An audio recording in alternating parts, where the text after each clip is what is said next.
Hello viewers, welcome at Sanai cafe. मैं doctor Sudhir Srivastava, cataract and refractive surgeon, Sanai hospital Lucknow से। आज एक और क्वेश्चन है पेशेंट का, जिसके बारे में मैं आंसर कर रहा हूँ कि मुझे स्क्विंट है और मुझे क्या कोई भी रिफ्रैक्टिव सर्जरी या कैटरेक्ट सर्जरी करानी चाहिए कि नहीं करानी चाहिए। सबसे पहले स्क्विंट होने का मतलब है कि आँखों का महंगापन, यानी दोनों आइज़ का अलाइनमेंट ठीक नहीं है।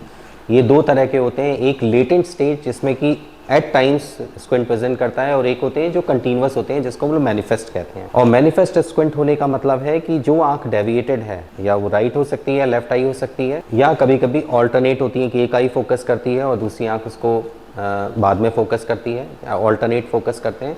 ऐसे कंडीशन में अक्सर एक आंख में निगाह कम हो सकती है। तो निगाह कम होने की वजहें अलग हो सकती हैं, लेकिन ज़्यादातर अगर वो अर्ली एज से है यानी बचपन से है तो उसको हम लोग लेजी आई या एम्ब्लायोपिया कहते हैं।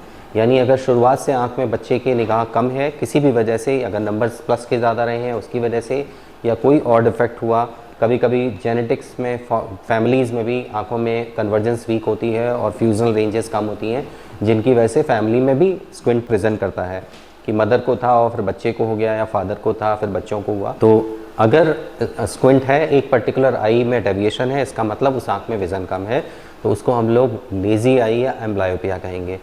तो अगर आपको एम्ब्लायोपिक है और आपके चश्मे के नंबर्स भी ज़्यादा हैं तो क्या मुझे लेज़र कराना चाहिए, ये क्वेश्चन बड़ा लाजमी है।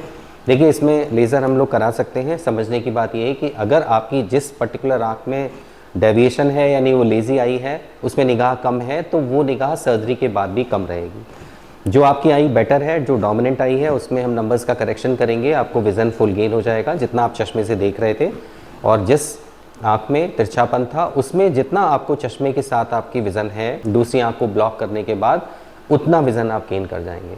अब ये कहने की बात है कि क्या हमें स्क्विंट कराना चाहिए नहीं कराना चाहिए। हमें स्क्विंट अगर मुझे है तो क्या हमें लेसिक कराना चाहिए नहीं कराना चाहिए। अगर आपका चश्मा लगाने से आपका स्क्विंट कवर हो रहा है तो वो बेस्ट पेशेंट हैं लेसिक कराने के लिए, क्योंकि अगर आप चश्मा लगाते हैं आपके नंबर्स करेक्ट हो जाते हैं और आपका स्क्विंट भी करेक्ट हो जाता है, यानी आपकी आंख अपने जो स्क्विंट है उसको कवर अप कर ले रही है। तो ऐसे केसेस में अगर हम नंबर्स का करेक्शन करेंगे तो स्क्विंट, क्योंकि नंबर्स करेक्ट हो जाएंगे, हमें आई का फोकस प्रॉपर मिल जाएगा, तो हमारा स्क्विंट भी करेक्ट हो जाएगा। सर्जरी के बाद कुछ स्क्विंट अगर प्रेजेंट करता है तो कुछ एक्सरसाइज के थ्रू हम लोग पेशेंट को गाइड करते हैं कि आप कुछ कन्वर्जेंस एक्सरसाइज करिए या फ्यूजनल एक्सरसाइजेस करिए। बहुत रेयर कंडीशन में ऐसी ज़रूरत होती है कि अगर आपका स्क्विंट प्रेजेंट कर गया है और दिख रहा है, विजिबल है, तो हमें सर्जरी के लिए हम ऑप्टिक्स ओपिनियन लेनी पड़ती है और हमें स्क्विंट करेक्शन करने की भी ज़रूरत पड़ सकती है। तो मैं कहने का मतलब है, मुझे कॉम्प्लिकेट नहीं करना इशू का। अगर आपको चश्मे के नंबर हैं, चश्मे के साथ आपको स्क्विंट है, लगाने से आपको फ़ायदा हो रहा है, चश्मा लगाने से आपका स्क्विंट करेक्ट हो रहा है, नंबर ज़्यादा हैं, आप रिफ्रैक्टिव सर्जरी कराना चाहते हैं, बिल्कुल लेसिक करा सकते हैं। रिफ्रैक्टिव सर्जरी जो भी आपके लिए बेस्ट सूटेबल होगी वो टेस्ट से पता लगेगी। लेकिन स्क्विंट एक डिफरेंट एंटिटी है, अगर उसमें पहले से विज़न कम थी तो वो कम रहेगी इवन सर्जरी के बाद भी। और अगर स्क्विंट आपका चश्मा करेक्ट कर रहा था तो लेज़र करेक्शन भी नंबर्स ख़त्म होने के बाद आपका स्क्विंट को करेक्ट कर देगा।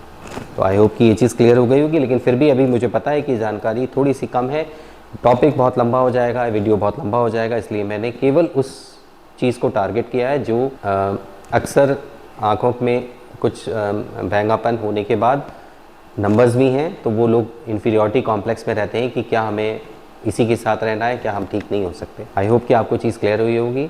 फिर भी कोई सवाल हो उनका वो पूछिए मुझसे, मेरी कोशिश होगी उनको आंसर करने के लिए। नमस्कार।